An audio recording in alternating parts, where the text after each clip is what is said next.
రాష్ట్రంలో జూన్ 1 నుంచి జూలై 15 వరకు 48.3% లోటు వర్షపాతం నమోదైంది. ఎల్నినో ప్రభావం కారణంగా ఏర్పడిన వర్షాభావ పరిస్థితులను సమర్థవంతంగా ఎదుర్కొనేందుకు ప్రభుత్వ యంత్రాంగాలు సన్నద్ధంగా ఉండాలని సీఎం చంద్రబాబు ప్రభుత్వ సీఎస్ ఇప్పటికే దిశానిర్దేశం చేశారు. వర్షాభావ పరిస్థితులకు అనుకూలమైన ప్రీ మాన్సూన్ డ్రై సోయింగ్, ప్రకృతి వ్యవసాయ పద్ధతులు, తక్కువ నీటితో సాగు చేసే పంటలను మరింత విస్తరించాలన్నది ప్రభుత్వ ప్రణాళిక. ఈ తరుణంలో నీటి ఎద్దడి సవాల్ను ప్రభుత్వం ఏ రీతిని ఎదుర్కొంటుందన్న అంశంపై మా ప్రతినిధి కూర్మరాజు గ్రౌండ్ రిపోర్ట్.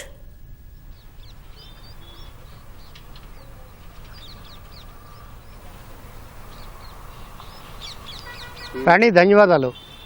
రాష్ట్రంలోని ఎల్నినో ప్రభావం తీవ్ర స్థాయిలో కనిపిస్తోంది. గణాంకాలు చూస్తుంటే మొత్తం రాష్ట్రం అంతాను తీవ్ర వర్షాభావ పరిస్థితులు, అంటే మొత్తం 591 మండలాల్లో తక్కువ వర్షపాతం నమోదు కావడం. రాయలసీమ జిల్లాల్లో అయితే ఇది మరీ 71% పైగా తక్కువ వర్షపాతం నమోదు కావడం, ఇవన్నీ కూడా తీవ్రమైన ఆందోళన కలిగిస్తున్నాయి.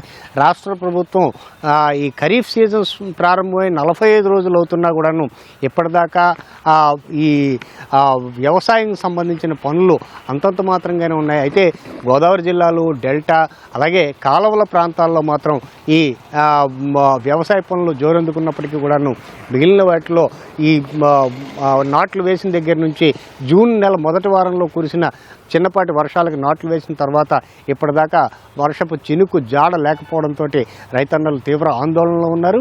ఇది మొత్తం మనం గణాంకాలు చూస్తే రాష్ట్రంలోని 28 జిల్లాల్లోని 24 జిల్లాలు వర్షాభావ పరిస్థితుల్లో ఉంటే మిగిలిన 4 జిల్లాలు కూడాను తీవ్ర వర్షాభావ పరిస్థితులను ఎదుర్కొంటున్నాయి. అలాగే మండలాల వారీగా చూస్తే దాదాపుగా 70% మండలాల్లో కూడాను తక్కువ వర్షపాతం నమోదు కావడం తీవ్రమైన ఆందోళన కలిగించే అంశం. వీటిని ఎదుర్కోవడానికి రాష్ట్ర ప్రభుత్వం గత కొన్ని రోజులుగా, అంటే దాదాపు 3 వారాలుగా వరుసగా అటు వ్యవసాయం, ఉద్యాన శాఖ, అలాగే మత్స్యశాఖ వీటితోటి ప్రత్యేకంగానేమో సమీక్షలు నిర్వహిస్తోంది. వ్యవసాయ శాఖ మంత్రి, అలాగే ముఖ్యమంత్రి దగ్గర నుంచి వ్యవసాయ శాఖ మంత్రి, అలాగే రాష్ట్ర ప్రభుత్వ ప్రధాన కార్యదర్శి కూడాను అధికార యంత్రాంగం నుంచి ఏ చర్యలు ఉండాలి క్షేత్రస్థాయిలో, అంటే జిల్లాలోని ప్రతి మండలంలోని ప్రతి గ్రామ పంచాయతీల్లోని ఏ రకమైన చర్యలు ఉండాలన్న అంశం మీద మెటిక్యులస్ ప్లానింగ్ అనేదేమో చేయడం జరిగింది. దీనికి సంబంధించి మనం ఇప్పుడు చూసుకుంటే ఈ రాయలసీమ జిల్లాల్లో అత్యధిక ప్రమాద ప్రాంతాలుగా ఉన్న రాయలసీమ జిల్లాల్లోని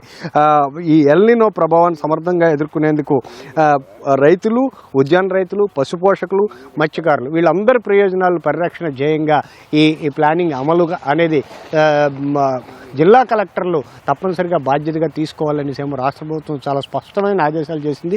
మనం ప్రణాళిక చూస్తే రైతులకు శాస్త్రీయ పద్ధతులు ఏవైతే ఉన్నాయో వాటి మీద సరియైన అవగాహన కల్పించడం, ప్రత్యేకంగా రైతు సేవా కేంద్రాలు, వాట్సాప్ గ్రూపుల ద్వారా వారికి నిరంతరం సమాచారం, సలహాలని అందించడం అనేది ఈ పరిస్థితుల్లో వ్యవసాయ శాఖ అధికారులు క్షేత్రస్థాయిలో అసిస్టెంట్ ఎక్స్టెన్షన్ ఆఫీసర్స్, అలాగే అగ్రికల్చరల్ ఆఫీసర్లు వీళ్ళిద్దరూ కూడాను ఖచ్చితంగా తమ పరిధిలోని అన్ని ప్రాంతాల్లోని ఈ పంటల పరిస్థితిని ఎప్పటికప్పుడు సమీక్షిస్తూ వారికి అవసరమైన సూచనలు, సలహాలు ఇవ్వాలి. అవి క్షేత్రస్థాయిలో అమలయ్యేలా చూడాలని రాష్ట్ర ప్రభుత్వం వ్యవసాయ శాఖ అధికారులకు నిర్దేశించడం జరిగింది. ఈ మరోవైపు చూస్తే ప్రత్యామ్నాయ పంటల సాగు, అంటే ఈ డ్రిప్ ఇరిగేషన్ వీటి ఉన్న ప్రత్యామ్నాయ పంటల సాగునేమో ఖచ్చితంగా వాటికి ప్రోత్సాహాలు ఇవ్వాలి. అలాగే డ్రిప్ ఇరిగేషన్కి సంబంధించి వారికేమో ప్రత్యేకంగా వారికి అవగాహన కల్పించడమే కాకుండా దానికి సంబంధించిన మెటీరియల్ అంతాను అందుబాటులో ఉండేలాగా చూడాలి. వారికి లభ్యత పూర్తి స్థాయిలో ఉండేలా చూడాలన్నది మరొక ప్రధానమైన అంశం.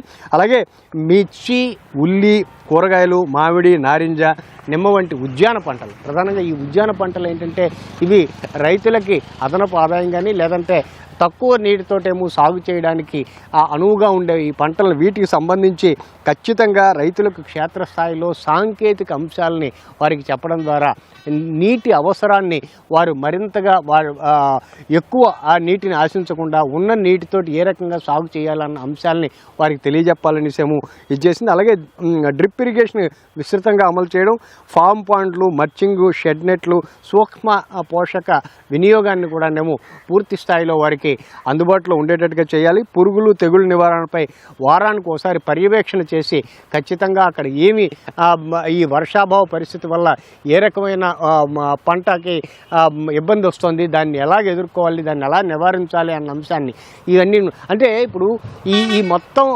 పరికరాలన్నీ ఈ మొత్తం పరిస్థితి అంతా చూస్తే దాదాపు 15% ఆహార దిగుబడులు తగ్గుతాయి, అలాగే ఇప్పుడు వేసిన దిగుబడులు తగ్గుతాయని విషయము ఒక అంచనాకు వస్తున్నారు. వీటిని అంటే ఈ తీవ్రమైన నష్ట పరిస్థితిని ఎదుర్కొని ఈ ఆహార పంట నష్టాన్ని గణనీయంగా తగ్గించాలనేసేమో రాష్ట్ర ప్రభుత్వ సంకల్పం. అలాగే వర్షాభావ పరిస్థితుల్లో పశుగ్రాసం తాగునీటి లభ్యత గురించి అత్యంత కీలకమైన అంశం. పశుపోషణ అనేది చాలా ఇంపార్టెంట్. PMDS ద్వారా పశుగ్రాస ఉత్పత్తిని పెంచడం, పంట అవశేషాలను పశుగ్రాసంగా ఉపయోగించే విధానాన్ని సమర్థంగా అమలు చేయాలి. అలాగే మేత కొరత ఉన్న ప్రాంతాల్లో మేత ఉన్న ప్రాంతాల నుంచేమో వాటిని రవాణా చేయాలనేసి వీటిని కూడా వేగంగా తరలించే అంశాలను కూడా అందుబాటులోకి తీసుకురావాలనేసి ఏమో.